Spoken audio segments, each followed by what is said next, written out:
conversation I overheard coming through a motel wall in New Orleans.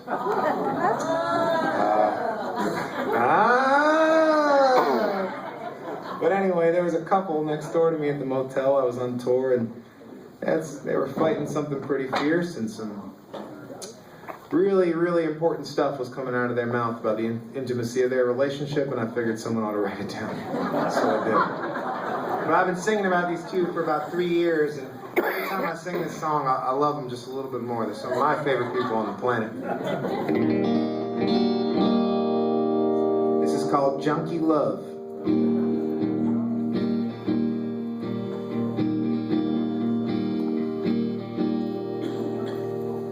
She said, Jimmy, there ain't no one in this whole wide world I wouldn't screw for you.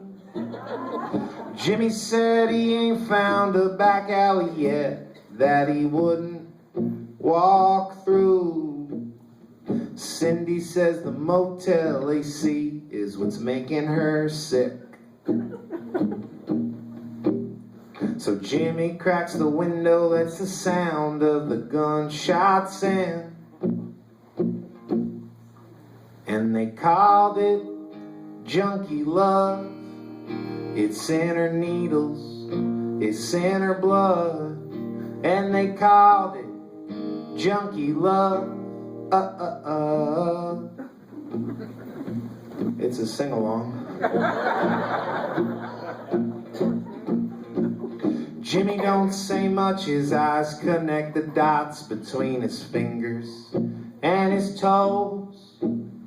Cindy looks nervous, stares through the cracks in the curtain. She is running out of minutes on her phone.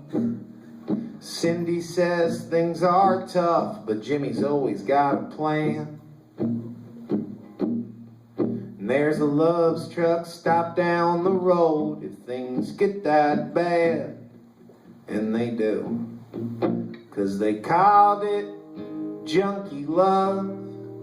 It's in her needles, it's in her blood. And they called it Junkie Love. Still a sing-along? Well, the headboard knocks between fluorescent thoughts, and the sink drips off beat. Someone bangs on the door, Jimmy's feet hit the floor, and the motel angels sing.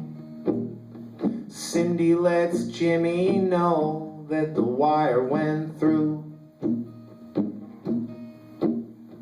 Jimmy says, I guess that your parents, they still love you. And they do. 'Cause they called it Junkie Love. It's in her needles, it's in her blood. And they called it Junkie Love.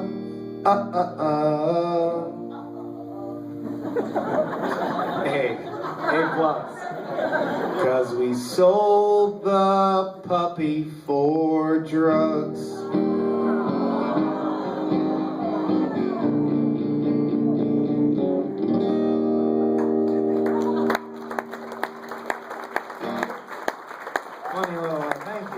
Funny little excerpt about that song is I was playing that song in my hometown in East Nashville, and a buddy of mine who always comes to the shows down there by the name of Jared, his mom was in town, and she decided to bring his mom to a Darrin Bradbury show. And when he told me this, I was super nervous about playing that song, because I don't like telling people about puppies and drugs and shit, especially when, you know.